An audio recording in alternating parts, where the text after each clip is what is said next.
Two bits of breaking news as we start the program today. I need to bring in two people. They aren't the breaking news. I will let them choose which piece of breaking news we hear first.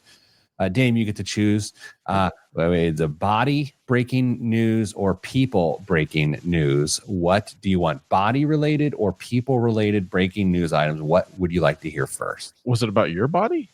This is not the platform for questions. Good morning, Rick Swink. Hello, Jen. All right, I'll take one for the body.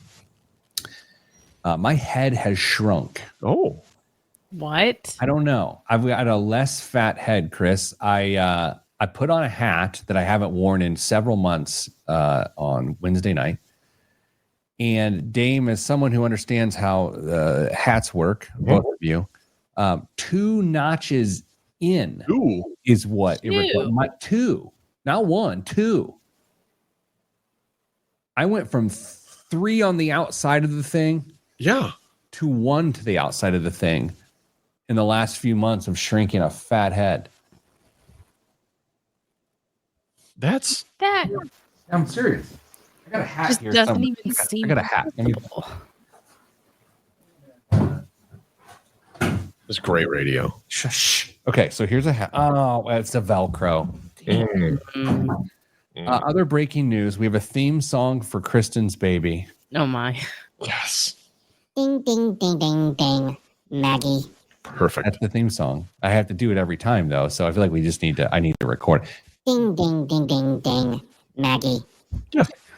Yeah. Do you wash your hat and not dry it? Rick Swink asks. I didn't wash my hat.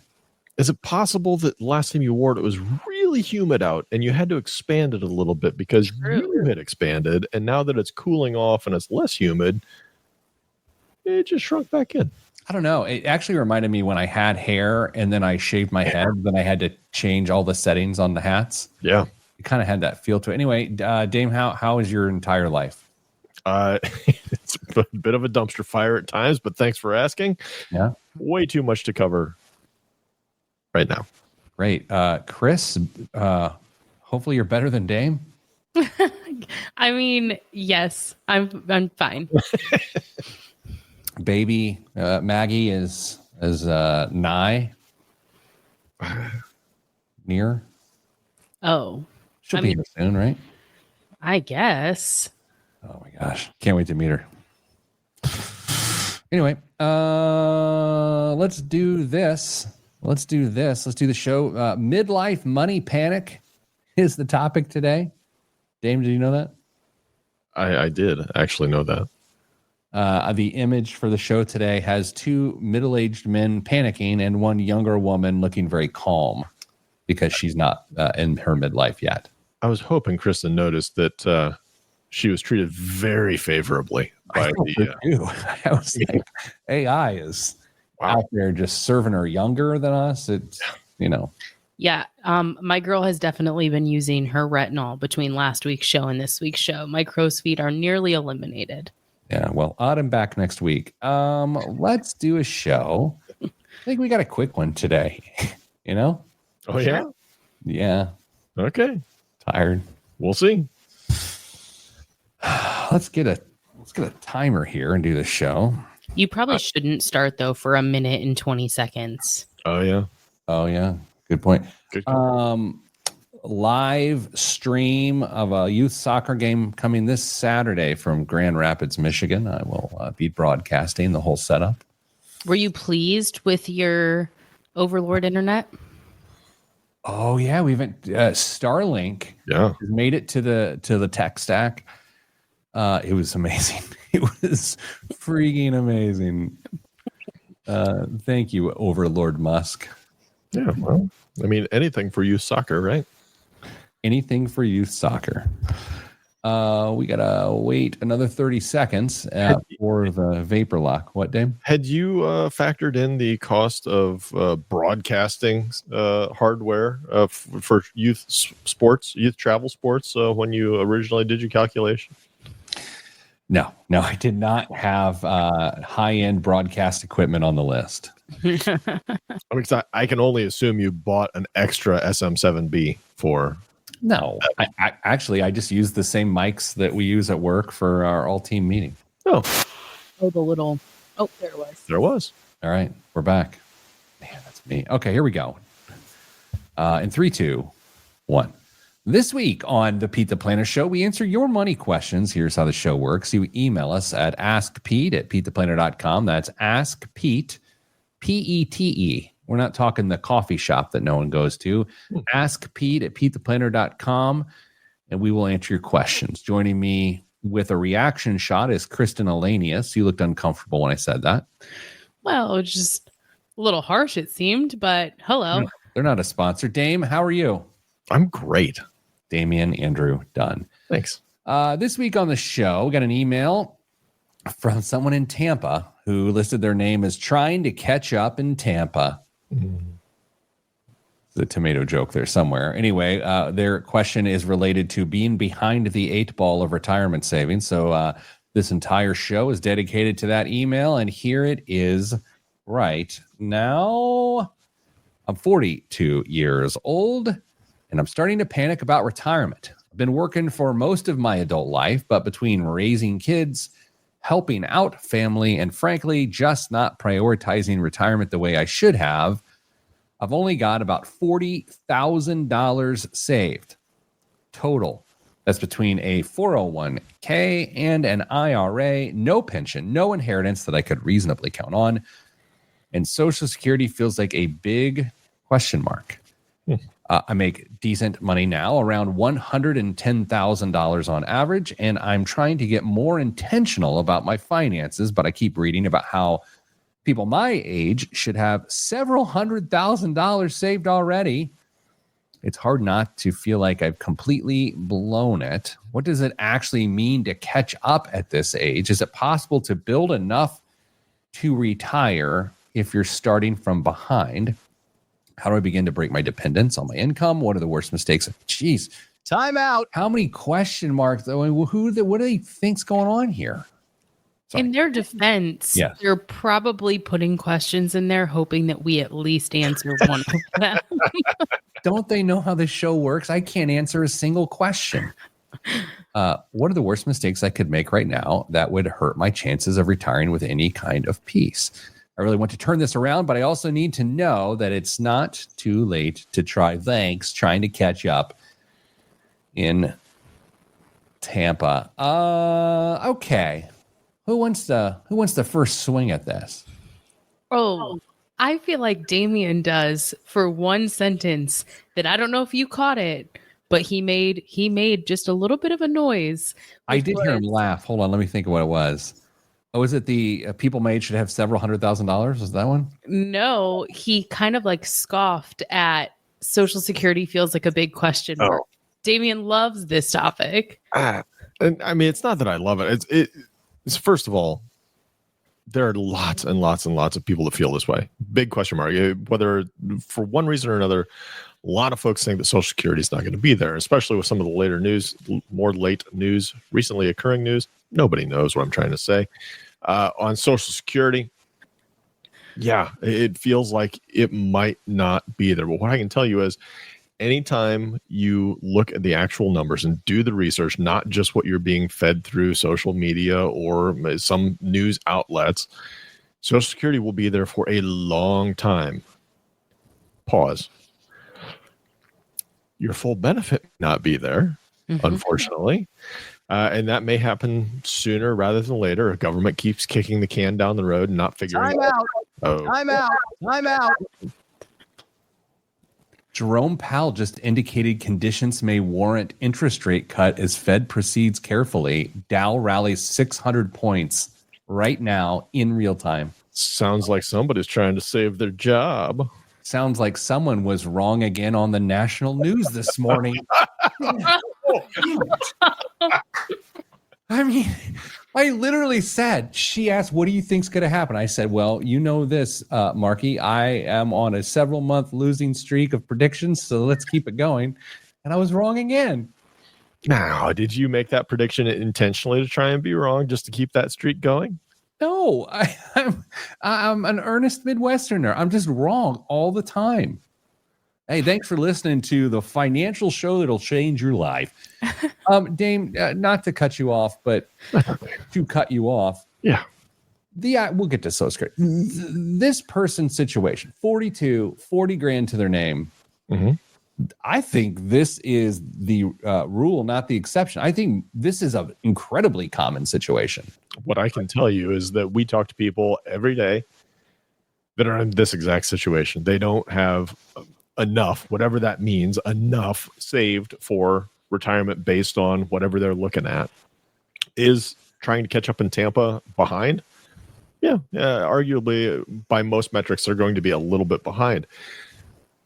They got a lot of advantages, though, if they can tap into them between now and then. I'm sure we're going to unpack all of those in the coming segments, but in an effort to not try and blow up the show in the first segment, I will defer. A couple things I want to highlight to see what sort of things they have going for them. Number one, a person from Tampa chose to email St. Pete. It's just not surprising. And what? That's not your best. Whatever. And then the other element here is they got a pretty steady income, and they're just entering theoretically their peak earning years. Kristen, I like that idea. I do too. And something I think is really interesting here. I know how we love to read things that aren't here. I think this is a female who previously was married, who isn't now. And that's why I've been working most of my adult life, and why there might be this like behind balance in retirement. I could be wrong, but that's just what I think is here that's unsaid.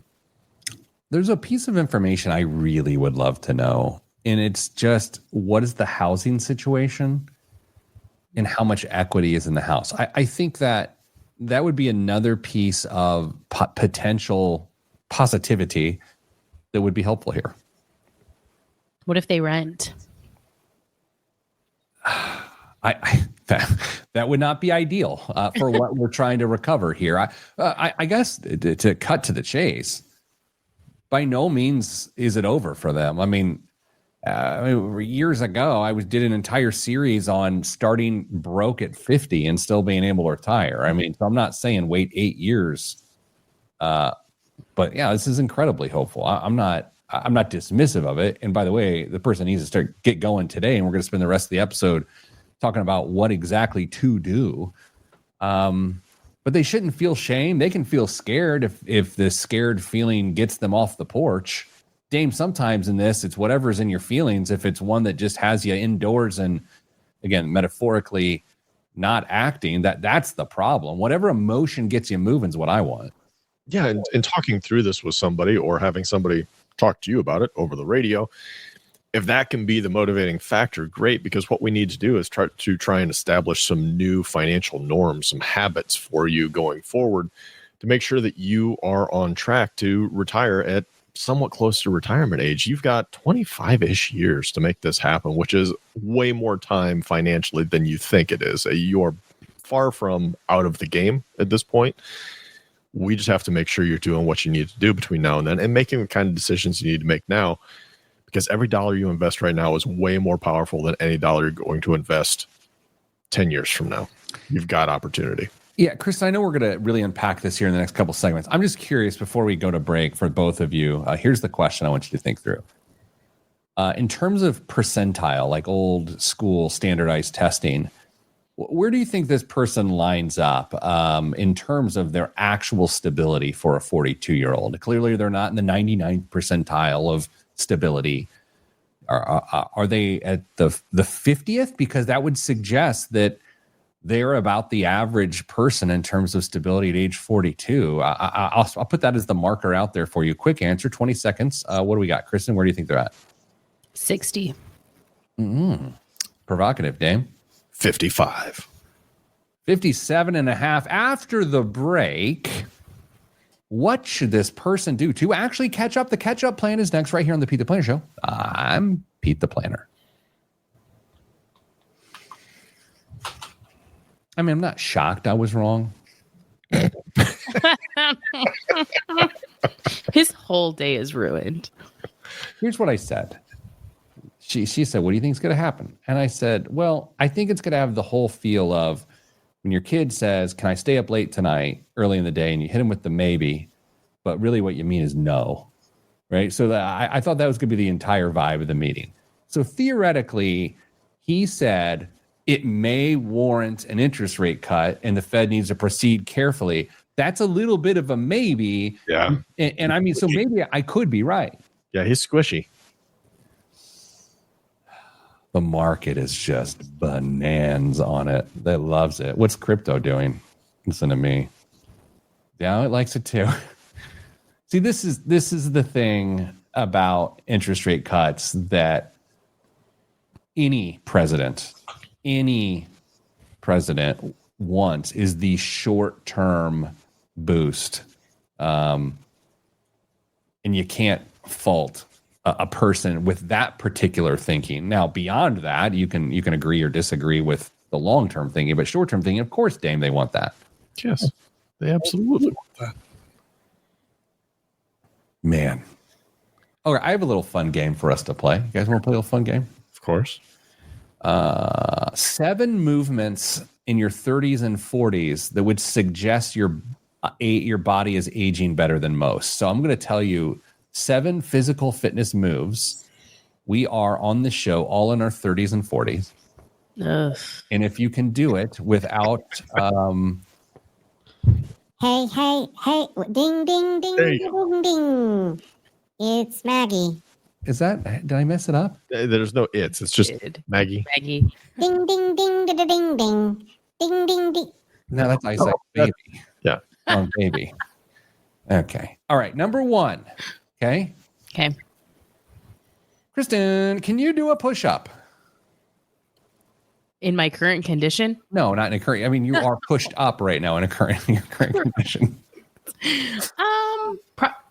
probably not a real one.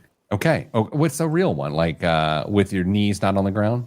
Or no, I just mean like 90 elbows tucked in. I don't think it would actually pass the test. So a drill sergeant would be up in your face, is what you're saying. Indeed, yeah. Former male gymnast Damian Dunn, can you do a push-up? Of course. Oh. Excuse me. That. Okay, so sometimes 2 words can mean a lot. The way he just said that is, Pete, I challenge you to a push-up contest. No, I'm not saying that. I'm just saying that, of course, I can do a How push-up. do you think you could do? Right now? Yeah. Straight? Yeah. I mean, sure. Way fewer than I should, but I think I could get 30 strict push-ups. Okay. I can do push-up too. Okay, so that's number 1. Here we I'm go. sure you can do way more right now. No, that's not what we're going to do. Pull up. A pull up. Boy. Here's what I'm willing to do here. You can go overhand, underhand, or neutral grip. Ooh. This is not for women. You know how many women I know that can do a strict pull up? I don't see gender. Wait, yes, I do. Yeah. Wait, I don't know. I'm so. That's great. that's so not fair. I know like one woman in real life that can do a real strict pull up. Right. Yeah. And it's not me. The article was written by a man. Oh, well. So, okay, Dame, pull up. Yes. Okay, I can do a pull up. A couple people are on here aging well. I'm not.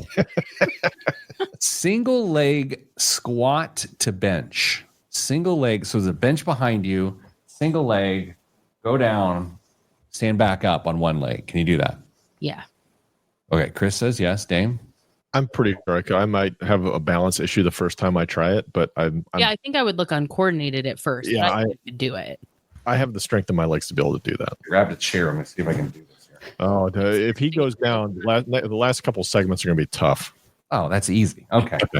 Yeah, it's not like a full pistol squat or anything. That would be challenging. I don't even know. Okay. Single leg deadlift. And so that's just, I mean, you're literally. A Yeah, deadlift with that's one easy. leg there? Yeah. Yeah. And it's not even any weight. It's No just weighted. Oh, Yeah. yes. stand on one leg, hinge at the hips while keeping a soft bend to the knee. I always have a soft bend to the knee. Mm. Squat jump. Kristen, squat jump? Not right now. Not right now. Yeah, But yeah. definitely. I don't need to do the paperwork on that. Damn, I assume you can do a squat jump. Okay. Yeah. A hop and stick. Okay. Okay, so you just leap forward like a standing broad jump, and you just stick the land. Oh, Oh, Yeah. Hop is like a controlled jump followed by a strong balanced landing on the same leg. how old is this list written for? It says 30s and 40s. Split squat isometric hold. Yes. what's the? I don't know what an isometric. The split squat is a great exercise to build lower body. The leg and the back will improve. Okay, what do you do here? Try your best to keep your hips square. The leg in the front will improve.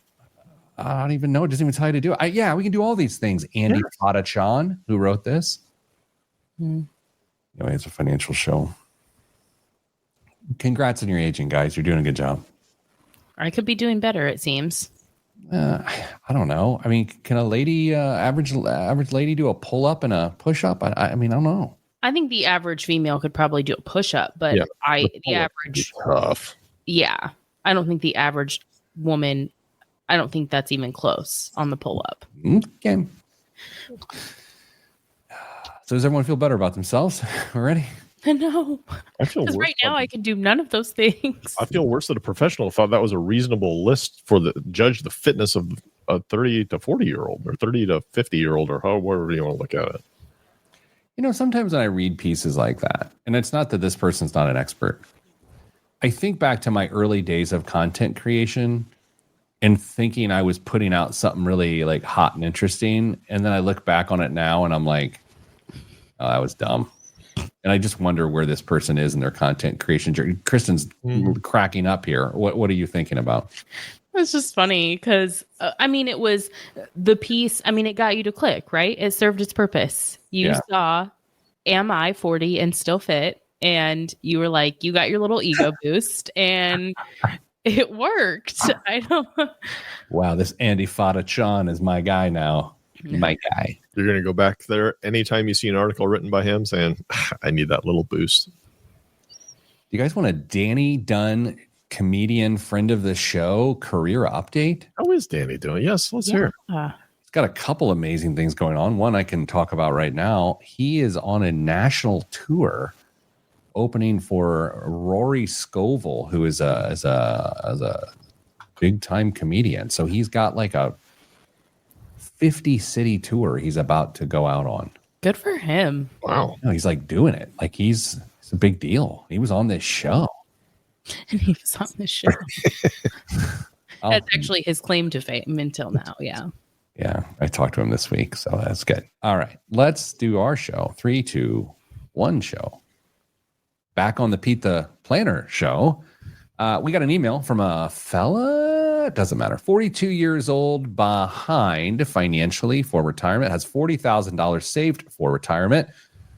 And the question was, I woke up like this. What do I do? I have $40,000. I mean, Dame, for people in your situation, my situation, we're a little bit older, but for us, the version of that is, oh my gosh, my kid's in high school. Do I have enough for college? Yeah. Right. And that random onset realization, it is feels physical. You know what I mean? Like it actually like hits your heart.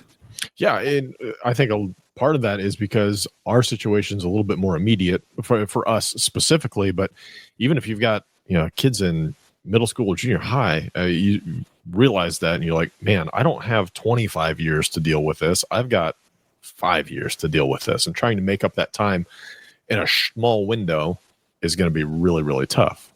Kristen, was that small window? It was Indeed. I blended short and small together, and there we are. I had a random shirt on the other day, speaking of schmedium, and I needed to have a Your Money Line shirt on. So I went to our swag cabinet, and all that was left was a schmedium. And I put it on, and it looked like whoever I was Zooming with, I was like doing an OnlyPlans or something because it was real tight on me. First step for this, can we give them a name? I know it's like Gary, and it's trying to catch up in Tampa. How about Tampa? What do you call it? Just call her Tampa. Okay, I'm gonna go Tammy in Tampa because I gotta. Okay. Tampa feels like be dancing involved. Okay, Tammy. First step, Kristen. First step for Tammy. What does Tammy do? Tammy needs to look into whatever her employer provided 401k option is and bump up that contribution. Whatever it is now is likely not enough. I would say hopefully there's a generous match there, and maybe Tammy can contribute 10, 12% with a 5 or 6% match. But that's step one. All right. I'm not doubting you, because I would never doubt you. But I want to ask Dame a pointed question about your answer. Dame, let's say Tammy is at 7% and she needs to be at 14%. Mm-hmm. Do you think Tammy goes in and goes right to 14, or do you think she ratchets it up a little bit, gets back to her lifestyle and tries to do some fixing there, and then goes back to fix it all the way? Like, what do you think? I feel like there's maybe an intermediate step that needs to happen in here. I mean, if she has the cash flow to bump it right to 14 right now, go for it. If she has to take a smaller step and then maybe do a little bit of spending inspection to figure out what dollars she really has available to herself, that's fine too. Because what we're trying to develop here is a long-term plan to breed some consistency in what she's doing. If she were to go right to 14 and not actually have the cash flow to be able to do that, we don't want her to go back to 7 and say, it's clear I can't do this right now. So she can almost, I'm going to say, certainly afford to bump it up maybe 1% right now, but then she's going to have to commit to dig into the numbers to see what's available and then make more decisions on that point. Because if it's, let's say she's maxing out the 401k for the match and she's got some other stuff that needs to be taken care of. She says got 40 grand saved total. We don't know how much of that's emergency fund right now. We don't know how much of that's 401k. It says 401k and IRA, but what's the emergency fund at this point? We don't know where she's at and a couple other things. So I would immediately bump it up by at least 1% and set an auto escalate feature on that. So it's going to continue to bump. But I think there's some other things that may take some priority just to make sure we're going to get some baseline stability for her immediate financial situation before we start just selling out and focusing only on the long term.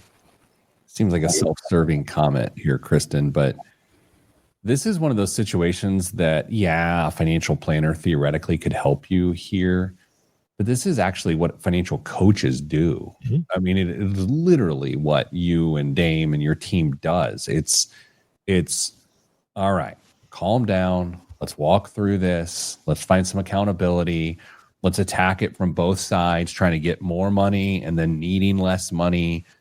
I mean, financial planners, with all due respect, don't really do that by design. So my brain always goes to, how can we also create a scenario in which she doesn't need as much money now, later than she needs now? So that's to say, if she's not renting, if she really is a homeowner, how can we create a strategy in which by the time she retires, that home is paid off and then the need for that income goes away?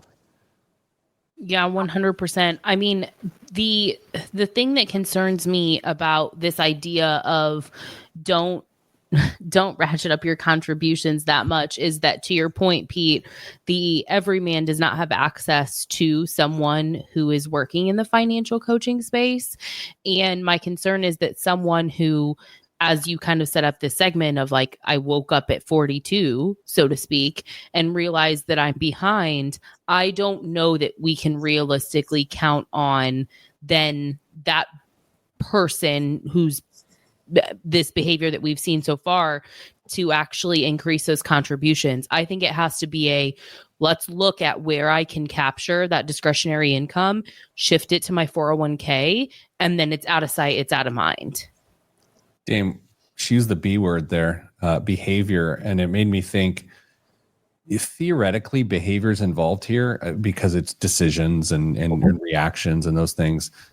But it doesn't necessarily have to be anything nefarious. Like, it could just be like lots of life got in the way and you chose one way instead of another. And so that's what's interesting about situations like this to me, is especially if there was nothing egregious, if it was just, hey, I had other stuff, this person will continue for the next 25 years to have other stuff. And part of this is trying to get them to choose choice B instead of A, because they've chosen A and A has gotten them here. Yeah, we talk about the importance of creating financial goals and having something that you are actively pursuing, actively working on in your financial life. And to me, this situation really just kind of screams they didn't have a lot of financial priorities, or maybe they did, and it was just trying to keep their head above water for a long time, and they managed to do an okay job at it. They saved what they could, and now they find they've themselves where they've taken a deep breath and are like, oh man, I've got a lot to work on at this point. So however you ended up getting here, I still think it's important for you to say, all right, I'm 42. This is where I'm at. I have to prioritize my long-term financial stability, if not even your short-term, but that has to become priority. And the good news is once you decide that, there's an easy way to make sure that happens on a regular basis, whether that's through contributions to an employer retirement plan, whether that's automatic contributions to IRAs.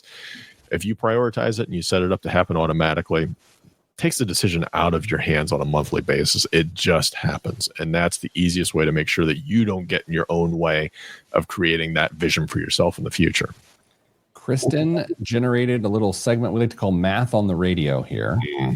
So Kristen, you put in our doc here at $500 a month. Is that starting with the $40,000 balance or not? No. Is this from scratch? No. Okay. $500 a month at a 7% rate of return, which is wholly reasonable for a 25-year period. Tammy would have $380,000. So let's contextualize $500 a month at $110,000 a year income. What percent of $6,000? Look at me, math on the fly. 6 divided by 110. 5.5, basically. 5.5% of her gross income. Dame, between what she might be putting in her 401k and her match, she's likely above 5.5%. I would think so. I mean, it would seem to check out. All right, so let's double that. Let's go to 11%. That's $1,000 a month, and 7%, 25 years, $760,000. Now we're playing.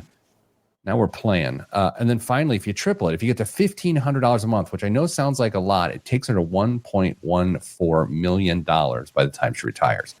We'll talk about how to do that next, right here on the Pete the Planner show. Man, plowed through the math. Right into the thing. Bing, bing, bing. Maggie. 4% on 760 is 30,000.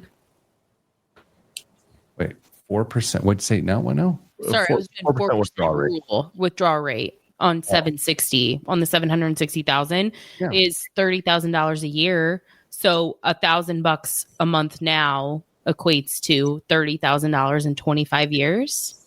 Yeah. If we can for a moment, and we're not going to speak of this out loud, but just so the three of us, as we go into this next segment, I want you to think about how much money you're setting aside, dollars, for retirement every month right now, as us three individuals. Just to get a number in your head of what you are actually putting away. I'm going to do the same myself here.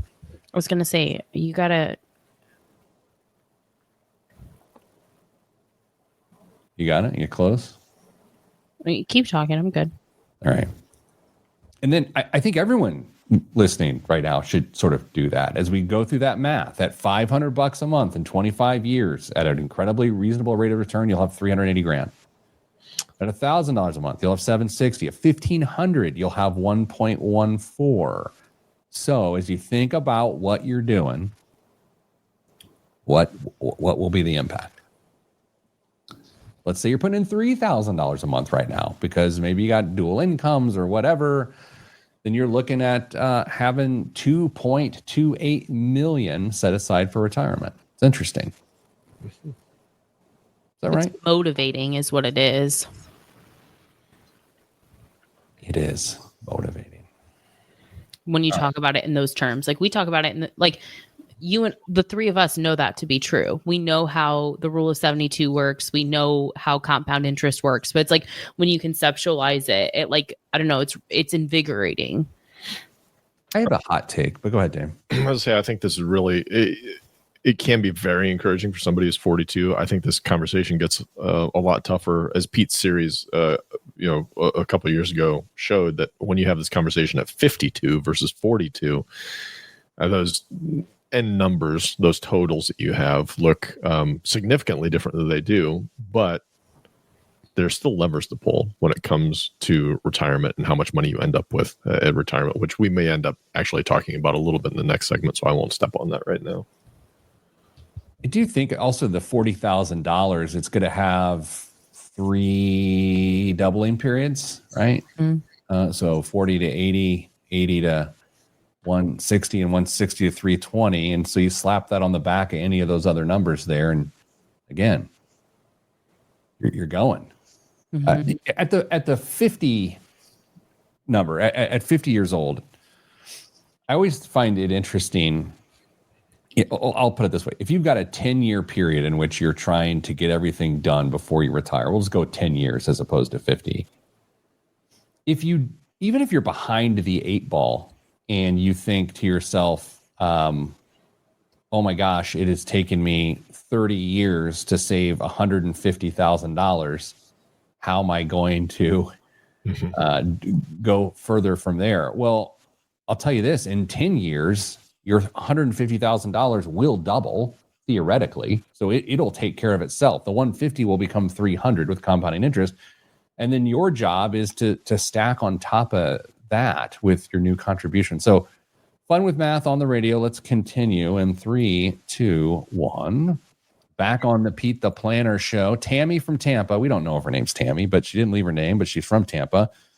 42 years old, makes $110,000 a year, and has $40,000 to her 42-year-old self. I guess she got 40 grand set aside for retirement. She woke up and said, sheesh, Queen, I'm not sure that's enough cabbage to get the job done. I think for many of us, whether it's waking up and figuring out, oh boy, yeah, I don't think we're ready for retirement, or oh boy, I don't think we're ready for college, or oh boy, if I died and I don't have the life insurance I think I should have. I mean, we all have that sort of little grow up moment.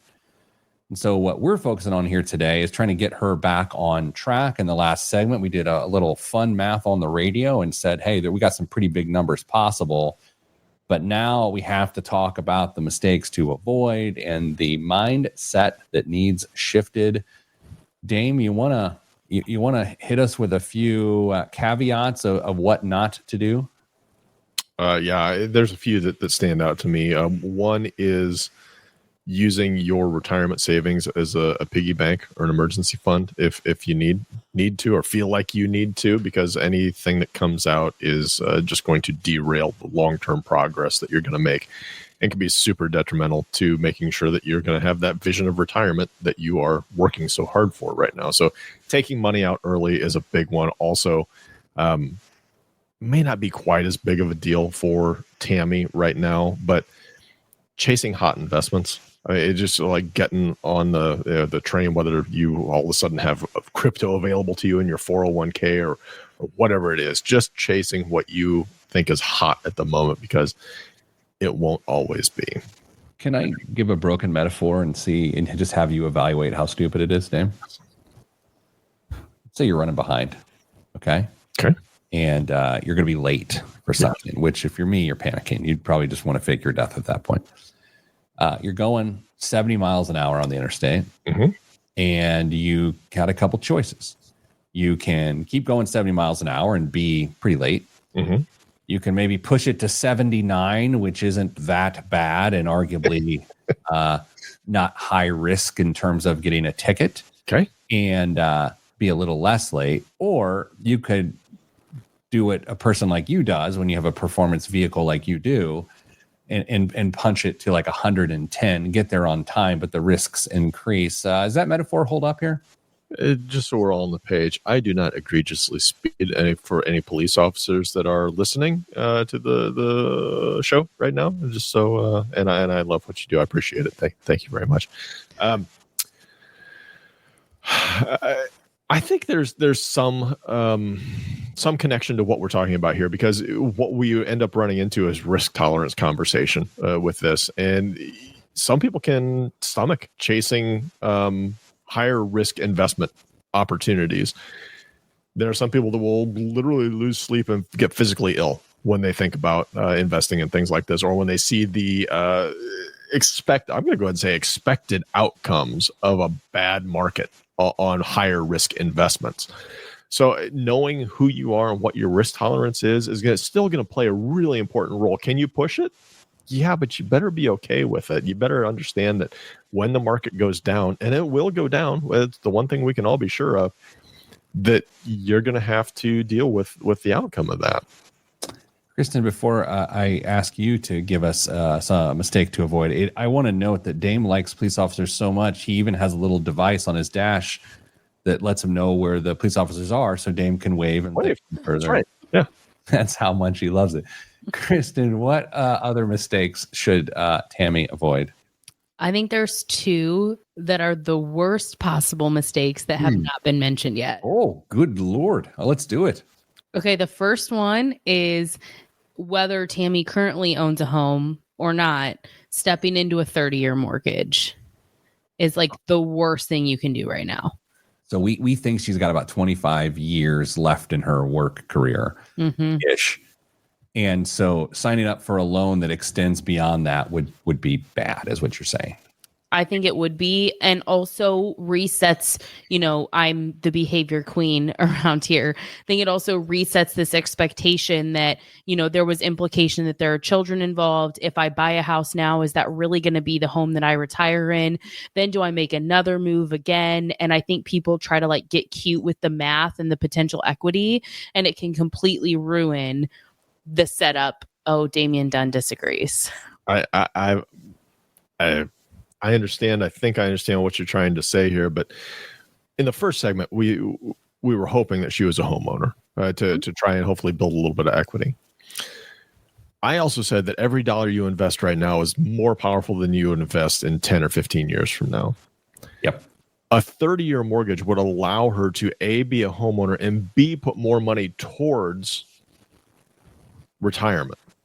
And she would still have that home paid off potentially within 5 years of retirement at that point. So what I hear you saying is that if you want to become a homeowner, which I think is a reasonable idea if everything else checks out, she should do a 15-year mortgage, delay saving more into retirement for retirement purposes, and have that money go towards the house payment, but be mortgage-free 10 years before retirement and have 10 years of less investing power through compound returns because that money was going to the mortgage payment. But you want the investing power at the beginning. The compound interest is more powerful now than at the end. Which is why you go with a 30-year with a smaller payment and put more money towards the retirement. Okay, again, behaviorally, how many people do we know that are capable of consistently doing that, for one? And two, if she doesn't, what are the odds that Tammy's willing to work to age 72 to ensure that she's mortgage free to enter her retirement years? People are trying to retire at 65. Medicare, I'm out. Totally. But we also know that's just not going to be feasible for people with the current vision of retirement that they have. So either they're going to have to change expectations for their retirement to deal with the dollars they have available to them, or they're going to find themselves in a pretty tight spot once retirement finally kicks in. And reality of fixed income for a lot of people is what they're dealing with on a month-to-month basis. Get him, Mom. Maggie, I think she lost this one. I did not. I have not lost this one.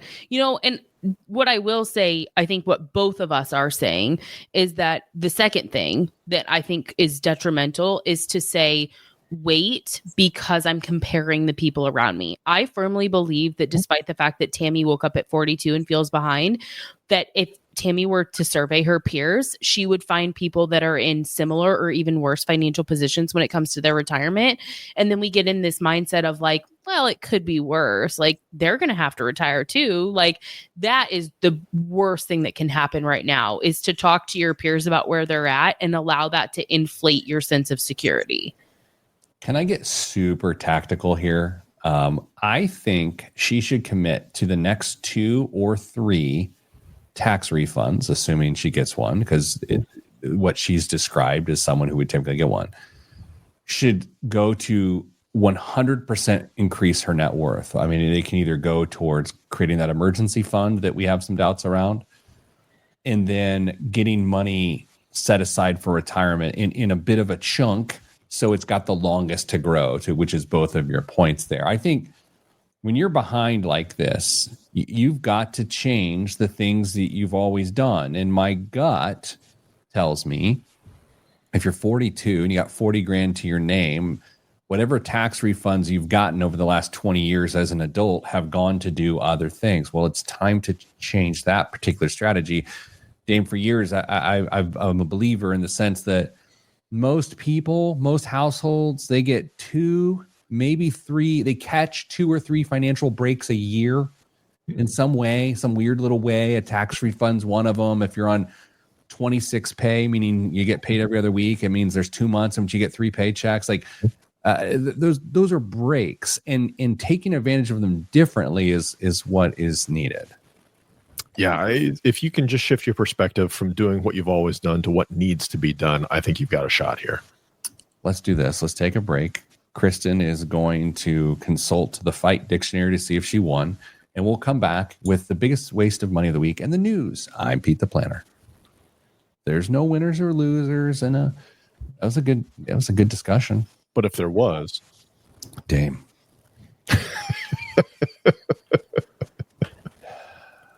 So, Dame, when you turn on your radar detector, it is mainly just to wave with and thank with all fingers.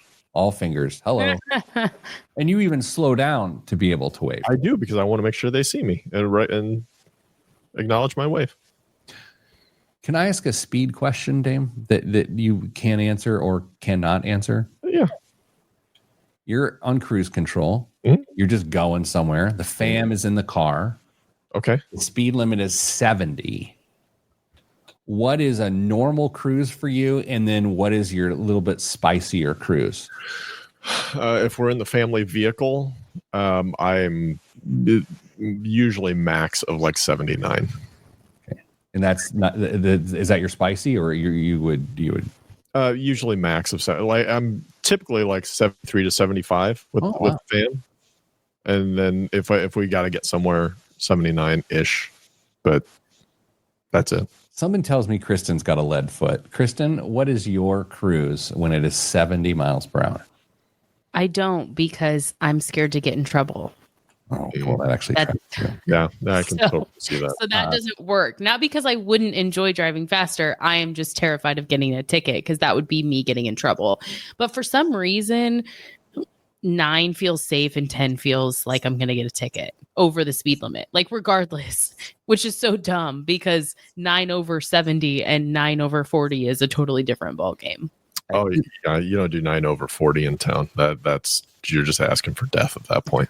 Isn't the highway patrol mantra 9 you're fine, 10 I win, or something like that? 10 you're mine. Yeah, 10 you're mine. 9 is fine, 10 you're mine. Whatever. Anyway, I'm at 79 is the standard. 77 to 79. Yeah. And spicy will go to 82 or 83.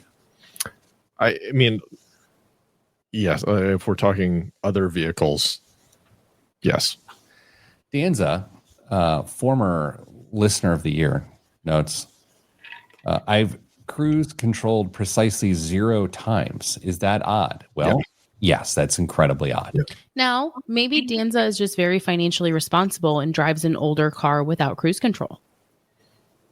Also fair. Danza's West Coast, if I remember correctly. Oh. Yeah. And if she's in a major metropolitan area, there may not be an opportunity to turn cruise control on. We're bright. Time out. Now soars 800 points to a record as Pete the Planner proven wrong on national news again. Who writes these headlines? Your whole day. I don't even know how I do it. I think the host laughs when I come on because she's like, here goes this clown. They keep inviting you back. I know. It'll come back to Earth before the end of the day. Okay. It will. Yeah, I mean, it's at 845 on the Dow, and it's up 1.9%. It'll settle at like 300 to 400, I think. All right. We know how Pete's going to be wrong again today. Oh, stop it. Yeah, he doubled down. Just stop it. I feel pretty good about this week's Blom, if I can be honest with you guys. Like you'd like it, or it's a great blom, or Well, I'm gonna let that play out because Okay. I don't want to color it and ruin it for you. So Great. we're gonna do that right now. 3, good piece. 2, 1. This week's biggest waste of money of the week, right here on the Pete the Planner Show, is the Billy Reed O-ring belt. First introduced over 20 years ago, the O-ring belt has become a mainstay in the collection, a versatile piece that transitions effortlessly between casual and refined looks. Crafted from premium leather, chosen for its ability to develop a rich patina, it only grows more distinctive with age and wear. Same. So here's the visual on this thing. Dame, it's a belt. It's a belt, and it's got a big ring. Mhm. Looks like maybe a 2-inch brass looking ring adorning the front. It kind of like a belt buckle, I guess. I mean, almost looks like a Gucci belt, but it's more worn. That's the feel. So, Kristen, what does the Billy Reed O-ring belt cost? I had to Google Billy Reed because you said that so confidently. Like, But you Googled, that feels like cheating. I didn't see. No, I didn't see. But you said it like a name that I should know. Like, I don't know who this is. So that makes me think that it's $300. Dave, this entire show feels engulfed in scandal now. I don't know if I can even give you a guess because I think she actually saw something. I did not. I swear. People Googling. I mean, Chris, that's a supreme violation of the rules. You better hope that it doesn't come back at like $310 or something like that, because nobody's going to believe that you didn't see anything. I'm just telling you, I did not see anything. I will give you my like drawn out justification that went through my head for the 300. I will say He's that lying. this belt is very simple and doesn't look like it should be, more than $50, but it's going to end up being like $600. $198, which is still too much for this belt. It looks kind of cool, but Dame, I don't know about you. I hate spending money on a belt. I mean, I don't know why. The cheaper the belt, the more I'm into it. Really? Yeah, and that's a dumb thing. I mean, maybe it's I dress a little different than I used to. Maybe I used to not feel that way, but I wear a lot of untucked shirts, and someone can never see my belt anyway. So I just use I think it's like a Lululemon like belt that just snugs in and it's over. I mean, it's fine, but I mean, I appreciate a good rigid belt that'll last generations. At this point, it feels like. Speaking of things that'll last generations, let's get into economic news with Dame. Dame, what's in the news this week? The state of the smallest population with only 2 escalators just opened up a new frontier in cryptocurrency. Wyoming released the first state-backed stablecoin in the U.S. this week, fittingly named Frontier Stablecoin, Frontier Stable Token, FRNT. 1 year after Wyoming announced that it wouldn't wait around for a federally issued stablecoin, the state's new currency debuted on Ethereum, Solana, and several other blockchains. The stablecoins frequently are. It's backed by tangible assets. In this case, that's cash and short-term treasuries to keep the coin pegged to the U.S. dollar. But in a public service twist, interest generated by the Wyoming reserves that back FRNT will go toward public school funding, officials have pledged. FRNT may also avoid federal oversight. The recently signed Genius Act, which introduced a regulatory framework for stablecoins, appears to apply to businesses, but not state governments, according to Bloomberg. State officials envision use cases like brokering public-private contracts like an energy deal in FRNT, or locals using the coin to pay for their morning coffee. State stablecoins, Pete, what do you think? I mean, maybe I'm wrong here because that's what I do. Is I'm wrong. Does each individual state have the financial brain trust to be able to evaluate this sort of thing properly? Because it feels like there's an undue amount of risk as far as I'm concerned. I don't know. It feels like stable coins would be pretty simple to administer since you're using cash and treasuries essentially you're going to buy those with the cash that comes in to buy the stable coins. So I'd like to think that it would be pretty straightforward, but I don't know. I'm probably missing like 80 steps that make it way more complicated than it should be. Chris? I think the most interesting part of the whole thing is that it's Wyoming. That doesn't feel on brand to me. Did you say they have 2 elevators in the state? Escalators. Did you know that, Kristen? I don't know that that's true. I think he's being facetious. Google it. Oh. Go ahead and use Google this time, Kristen. Yeah, Kristen, go ahead and Google it. I know that's what you do on this show. Okay. Go ahead. Seriously. Dane, what else is in the news? Okay. Hertz is teaming up with Amazon to sell its used cars online. Starting this week, customers in Dallas, Houston, Los Angeles, and Seattle can browse thousands of pre-owned Hertz vehicles directly through Amazon Autos. Buyers can complete the paperwork online and then pick up their car at a convenient Hertz location. Company plans to expand the program to 45 markets nationwide. Hertz, best known for rentals, sells hundreds of thousands of cars each year and sees its partnership as a way to boost profits and visibility. For Amazon, it's another step into the auto market, which it began testing with Hyundai late last year. Kristen. Yeah. I have a question for the car man on the show. Sure, go ahead. Which is, where is the last place that you would want to buy a used car? A rental car company, because there are no cars faster in the world than a rental car. Right? Yeah, that's 79 miles an hour. Yeah, that's 79 miles an hour that Pete was talking about becomes 89 miles an hour. That's where he's cruising in a rental car and going around curves 3 times faster than the posted recommended limit. I have another question. Yes. Is it going to be disclosed that these were previously rentals? Because I feel like that would just end this business model from the jump. I mean, you would have to assume that if you're buying a car from Hertz, it was a rental, I would think. People are in different situations. Someone might want the bargain aspect of it. There's 2 issues for me. Number 1 is the mechanical one that you mentioned, Dame. Mm-hmm. Number 2 is just as a sort of an amateur germaphobe. The number of people that have been in that car, despite whatever they do to it, would freak me out to no end. Yeah. Oh, I don't like that. There you go. Dame, are you doing the Cracker Barrel story this week? I didn't put it in there because I figured people have seen that enough. I can go find one. No, I just like, I'm listening to everyone weigh in on it.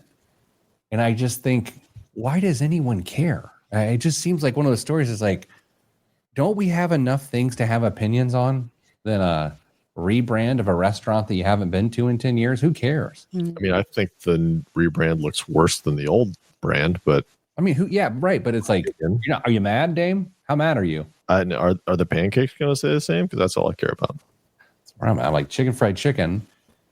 I sometimes, as I've tried to change my eating habits over the last several months, I do think back to the days of when I didn't really care that much. And I think, yeah, I could go for some chicken fried chicken, some fried okra, and some mashed potatoes at Cracker Barrel right now and have 90,000 milligrams of sodium, and it would be great. It'd be delicious. Yeah. Time for one more story, maybe? Yeah, Pete, you asked me to send you a couple articles on this topic earlier this week, but I'll go ahead and do this guessing game. This number is the median cost of sending one child to daycare for 5 years in Arlington County, Virginia, which I will go ahead and say is the highest in the U.S. So it takes this much money to send one kid to daycare for 5 years in Arlington County, Virginia. Kristen. I'm not good at math. Okay, we'll do 6 figures. Yeah. 127,000. $146,741. What? No wonder Tammy was behind on retirement. Yeah, it's insane. That's a crisis. Yeah, that's a problem. Again, there's a lot of things that we've all had our attention drawn to that we got to get figured out.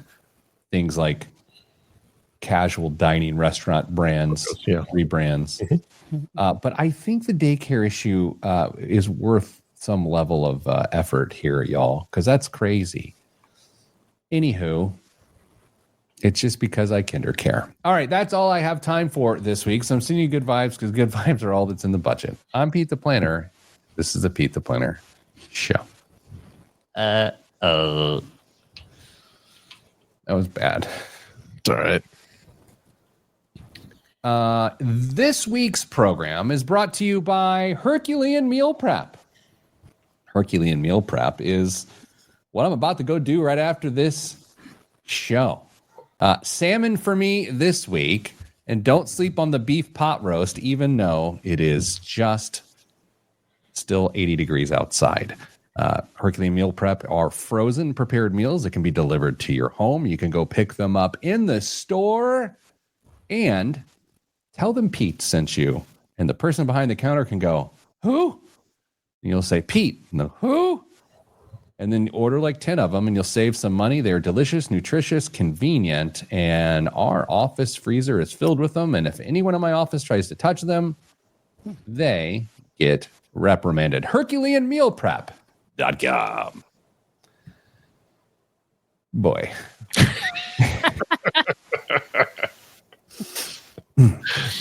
Just edit that back. Yep. Here we go. All right, guys. Well, that was a good show. Yeah. Breaking news. Time out. Dame's pregnant. No. Oh, I explained the push-up lack of quantity for you. Wow.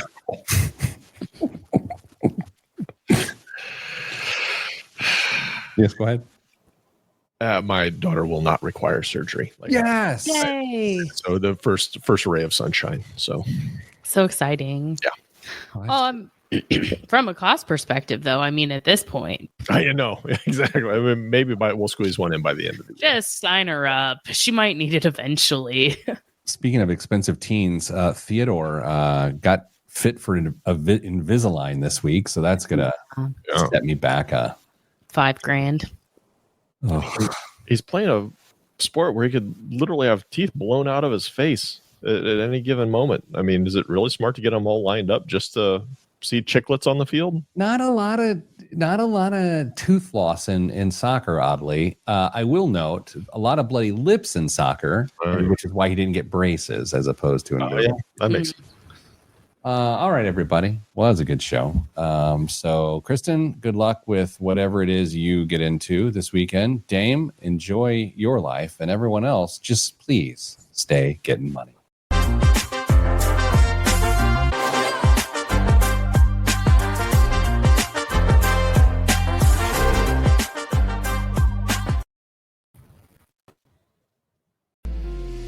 Whether it's healthcare innovation, major infrastructure, or global sports impact, Inside Indiana Business with Gary Dick tells the stories of Indiana's groundbreakers and game changers.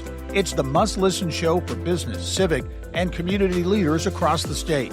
Subscribe and listen wherever you get your podcasts or at ibjpodcast.com. The IBJ Media Podcast Network is the soundtrack of a growing state. Indiana is on the move, and you can hear it happening on the IBJ Media Podcast Network. We bring you the voices at the center of our economy, our courts, our companies, and our communities. Subscribe now and be part of the conversation that's building Indiana's future.